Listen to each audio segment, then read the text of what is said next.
40 செகண்டுக்கு மேலே எதுலையும் கான்சென்ட்ரேட் பண்ணுறது கிடையாது. ஏன்னா ரீல்ஸே 40 செகண்ட் நம்மக்கிட்டே சொல்கிறாங்க, சார் சீன் பண்ணும்போது பெரிய சீனாக பண்ணாதீங்க, அதே மாதிரி ஒரே பேக் ட்ராப்பில் 40 செகண்டுக்கு மேலே எடுக்காதீங்க அப்படின்னா. இப்போ நம்மலாம் என்ன ஆகுது, நான்லாம் வந்து 3.25 நிமிஷம் 4 நிமிஷம் சிங்கிள் ஷாட் எடுக்கிறவன். இப்போ இன்னொரு 5 வருஷம் கழிச்சு பாரு, சோசியல் மீடியா முழுக்க ஒரு நிர்வாண கிடங்காக தான் இருக்கும். ஒரு புக்கு எழுதியிருக்காரு நண்பர் சிவராமன் சொல்லி, நெக்ஸஸ்னு ஒரு புக்கு. அந்த புக்கு எடுத்துவாங்க, ஏன்னா காட்டுவோம் ஜனங்களுக்கு, அது ஒரு வாட்டி படிக்கணும் ஜனங்க. என்னென்னா அந்த நெக்ஸஸ் புக்கில் பேசியிருக்காங்க, ஆதி மனிதன்லேருந்து இப்போ இருக்கக்கூடிய நாகரிக மனிதன் ஒரு நாள் நாம் உருவாக்கின ஏஐ தான் நம்மளை அடிக்க போகுது.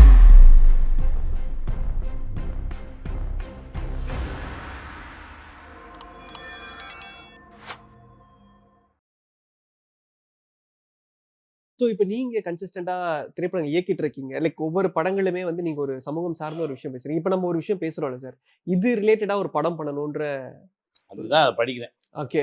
அதை படிச்சுட்டா அவங்க நாகலட்சுமி மேடம் வந்து இது அவங்களோட 100வது புத்தகம். ஓகே. அவங்க எனக்கு நல்லா தெரியும். இதுக்கு முன்னாடி அவங்க மொழிபெயர்த்த புத்தகத்தெல்லாம் எடுத்து அவங்க மும்பையில் இருக்காங்க, அவங்ககிட்ட நான் பேசியிருக்கேன். ஒரு நல்ல விஷயம் நடக்குது அப்படின்னா உடனடியாக தொடர்பு கொண்டு பேசுறது என்னோட வழக்கம். அதுக்காக வெயிட் பண்ணுறதுலாம் கிடையாது. இது வந்து நண்பர் சொன்ன உடனே அதுக்கு தான் வாங்கி படிக்கணும். ஏதோ ஒன்று சொல்லிடுவோம், கொஞ்சம் முன்னக்கூட்டியே சொல்லிடுவோம். என்னைக்கா ஒரு நாள் யாராவது ஒருத்தர் அதை எடுத்து சின்ன உஷார் நிலை, இப்போ நம்ம சொன்னதை கேட்டு யாரோ ஒருத்தர் ஒரு குடும்பத்தில் டக்குன்னு ஒரு 5 பேர் இருக்கும், இனிமே சாட்டர்டே நம்ம டிஜிட்டல் ஃபாஸ்டிங் இருக்கணும்பா, யாருமே ஃபோன் எடுக்கக்கூடாதுப்பா அப்போ முடிவு பண்ணாங்கன்னா அது எவ்வளோ பெரிய ஆக்சுவலி நீங்க சொல்ற ஒரு விஷயம் என்ன சார், நீங்க வந்து நிறைய பேர் வந்து ட்ரிப்பு போறாங்க, எல்லாமே தன்னை சந்தோஷப்படுத்தணும் கையில வச்சுட்டே தான் போறாங்க. நீங்க நாங்க டூர் போறோம்னு போவாங்க, டூர்ல போய் எந்த பண்ணிட்டு இருப்பாங்க, இவன் இங்க ஏதோ ஒன்று பண்ணி இல்லைன்னா டூர்ல போய் ஆடிட்டு இருப்பான், வீடியோ ஷூட் பண்ணி அதுல குப்புற விழுந்து. எத்தனை பேருங்க ஜூல போய் சிங்கம் இருக்கு இவன் போய் எடுக்கிறேன் உள்ள விழுந்துட்டாங்க. இந்த மாதிரி எத்தனை விஷயம் உலகத்துல டாப் பில்டிங்ல போய் எடுக்கிறேன்னு போய் செத்தவன் எத்தனை விஷயம். இந்த மோகத்துல செத்தவங்க எத்தனை பேரு. ஆனா தெரிஞ்சே நம்ம அதை செய்யணும். ஒரு ஆக்சிடென்ட் நடக்குது சார், ஒரு டாக்டர் ஸ்கூட்டியில் வராரு, அது டாக்டர்னு எனக்கு தெரியாது, ரோடில் நான் போயிட்டு இருக்கேன், ஆக்சிடென்ட் ஆகுது. ஆக்சிடென்ட் ஆனவுடனே வண்டியை நிப்பாட்டுறான்னு சொல்லி நிறுத்தி இறங்கி போய் அவரை தூக்குனா அப்போ வந்து ஒருத்தன் என்னை திருப்பிட்டு செல்ஃபி எடுத்தான் சார்.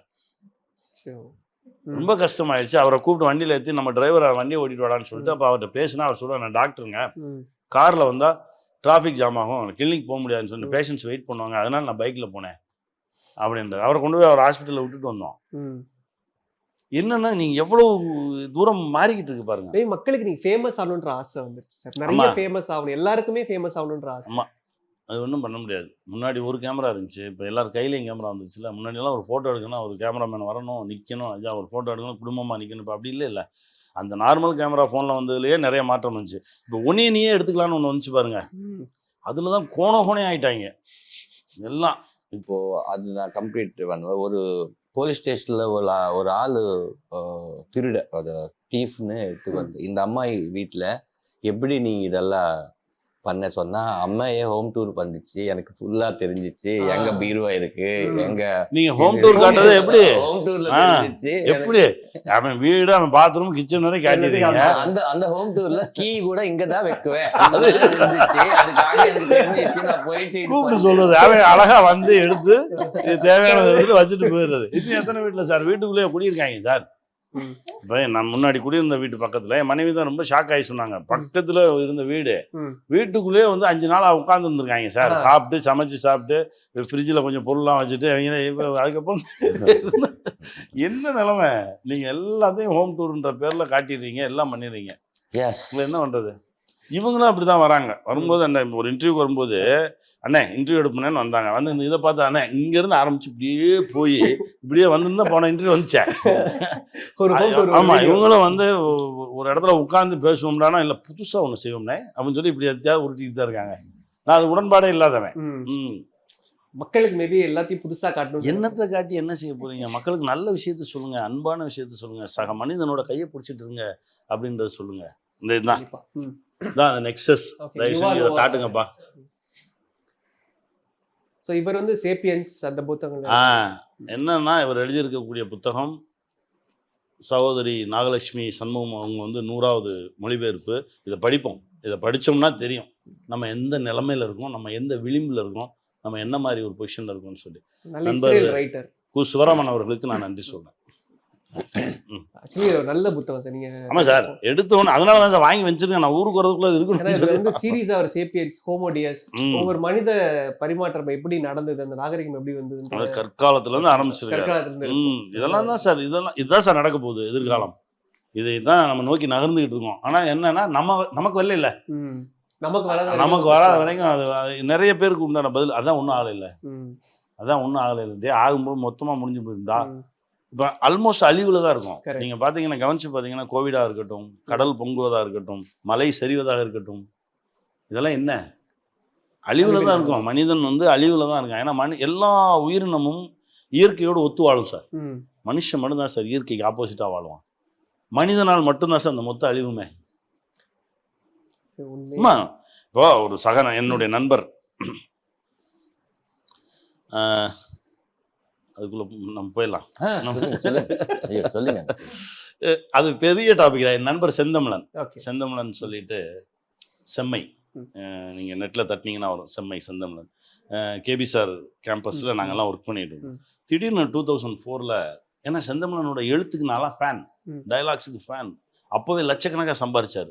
திடீர்னு ஒரு நாள் வந்தாரு, கனி நான் ஊருக்கு போறேன். ஏன்? இல்லை எனக்கு புரியல, இது என்னோட காற்று இல்லை, என்னோட உணவு இது இல்லை, எனக்கான இடம் இது இல்லை, என்னால் மூச்சு விட முடியல, படுத்தா திடீர்னு யாரோ நெஞ்சு அடைக்கிற, நிறைய பேருக்கு அந்த பிரச்சனை இருக்கும். படுத்தா திடீர்னு நெஞ்சு அடைக்கிற மாதிரி இருக்கு. போய் பார்த்தா ஹாஸ்பிட்டலில் போய் பார்த்தா ஒன்றுமே இல்லை போன்றாங்க.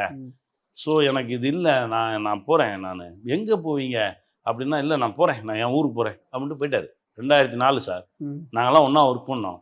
அதுக்கு பிறகு 2000 இப்போ ஒரு வருஷம் முன்னே, ஒரு வருஷம் 1.5 வருஷம் முன்னே, 2024 20 வருஷம் கழிச்சு கும்பகோணத்துக்கு போகிறேன். திடீர்னு ஒருத்தர் வந்து பேசுகிறாரு, எனக்கு பயங்கரமாக உடம்பு சரியில்லை, நிறைய பிரச்சனையில் இருந்தேன். அப்போ ஒருத்தரை மீட் பண்ணேன். அவர் வந்து மருத்துவர்லாம் கிடையாது, அவர் நல்ல மனுஷன். அவர் நாங்கள்லாம் ஆசான் தான் கூப்பிடுவோம். என்ன சொன்னார் அப்படின்னா, இல்லை ஒன்றும் இல்லை, நான் இவ்வளோ ரிப்போர்ட்ஸை கொண்டு போய் காட்டினேன், இந்த டாக்டர் எடுத்த ரிப்போர்ட், இந்த ரிப்போர்ட், எல்லா ரிப்போர்ட்டையும் வாங்கி வச்சுட்டு, உடம்ப எப்போது வெயிலில் காட்டியிருக்கீங்களான்னு கேட்டார். சன்லைட் உங்கள் உடம்பு மேலே பட்டுச்சா? இல்லைங்க படலை. முதல்ல உடம்ப வந்து வெயிலில் காட்டு, மழை பெஞ்சா நனை, வெறுங்காலில் நட, பசிச்சா சாப்பிடுனாரு. எனக்கு பசிக்கல.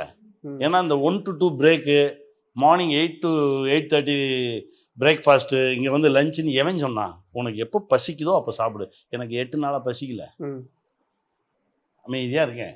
8வது நாள் பசிச்சது, சாப்பிட ஆரம்பித்தேன். 1 மந்த்தில் என் பிரச்சனையெல்லாம் சரியாக போச்சு. டாக்டர்கிட்ட போய் இந்த ரிப்போர்ட்லாம் காட்டினா, அப்போ ரிப்போர்ட் தப்புன்றார் டாக்டர். நீ தானே ரிப்போர்ட் கொடுத்த. எனக்கு உடனே ஒரே ஆச்சரியம், அவர் யாரு? ஏன்னா இவர் ஆசான்னு சொல்றாரு, அவர் யாரு? நான் பார்க்கணும், I want to meet him அப்படின்னா, இல்லை அப்படியெல்லாம் மீட் பண்ண முடியாது, அது அவர்கிட்ட கேட்கணும் அப்படின்னா, கேளுங்க பக்கத்தில் யாராவது இருப்பாங்கல்ல, ஃபோன் பண்ணி கேளுங்க அப்படின்னா, ஃபோன் பண்ணி இந்த மாதிரி சந்துரு நீ பார்க்கணுன்றாரு அப்படின்னா, என் நண்பர் தான், அவரை வர சொல்லுங்க அப்படின்னா. இப்போ இவர் சொல்ற, உங்க ஃப்ரெண்டு தானே? போறோம். போனா ரொம்ப சிம்பிளா, ஒரு எளிமையா, ஒரு வேஷ்டியோட, ஒரு டிஷர்ட்டோட, இவ்வளவு நாள் ஆச்சா என்னை பார்க்க வர்றதுக்கு அப்படின்னு சொல்லி என்னை கட்டி அணைச்சிக்கிட்டார். எனக்கு கண்ணில் இருந்து கண்ணீரா வருது. என்னன்னா, ஒரு 65 புத்தகங்கள் எழுதியிருக்காரு. வேட்டல் அப்படின்னு ஒரு புக்கு, எனக்கு ரொம்ப வியந்த புக்கு, நிறைய பேருக்கு நான் கொடுத்துருக்கேன், போகும்போது கூட உங்களுக்கு தரேன் என்கிட்ட இருந்துச்சுன்னா. வேட்டல்னா என்னன்னா, நீ ஒரு நல்ல விஷயத்த ஆசைப்பட்டேன்னா அந்த விஷயம் ஒன்று ஆசைப்படும். நான் தான் வந்து சொல்லுவேன், நீ உண்மையா இருந்தது, அது நம்மளை தேடும். ரொம்ப சிம்பிளா சொல்லுவாங்க, தாகம் எடுப்பவனை தான் தண்ணீர் தேடுமா. கண்டிப்பா. நம்ம ஒரு விஷயத்த நினைக்கிறோம், ஆசைப்படுறோம் அப்படின்னா அந்த விஷயம் நம்மளை தேடி வரும். Law of attraction. உன்னுடைய ஆசை ரொம்ப உண்மையா இருந்தது, நேர்மையா இருக்கணும், நீ அதுல பிடிப்போட இருக்கணும். பல பேர் அப்படியே இருப்பான், அதை தேடி வந்துட்டு இருக்கோம். அந்த டோர் கிட்ட வரும்போது இவன் விட்டுருவான், கான்ஃபிடென்ட்டை விட்டுட்டு வேற வேலைக்கு போயிடுவான். அது டோர் கிட்டே நிற்கும். அதனாலதான் சொல்றேன், நீ விடாத, பிடிச்சதை விடாத, இறுக்கி புடி அப்படின்றதுதான் அந்த புக்கு ரொம்ப என்ன கவர்ந்துருச்சு. அதே மாதிரி நம்ம எதெல்லாம் ஒரு விஷயம், நம்ம ஒரு இலக்கணத்தை வச்சுட்டு போகணும், அதெல்லாம் உடைக்கிறாரு அவரு. அவர் புத்தகத்தை ஒரு முறை படிச்சா அது நமக்கு புரியாது, 4 முறை படிக்கணும், 5 முறை படிக்கணும். அப்படி ஒரு விஷயம் எழுதியிருக்காரு. நான் அவர்கிட்ட கேட்குறேன், இந்த புத்தகத்துல அப்படியா எழுதியிருந்தேனா?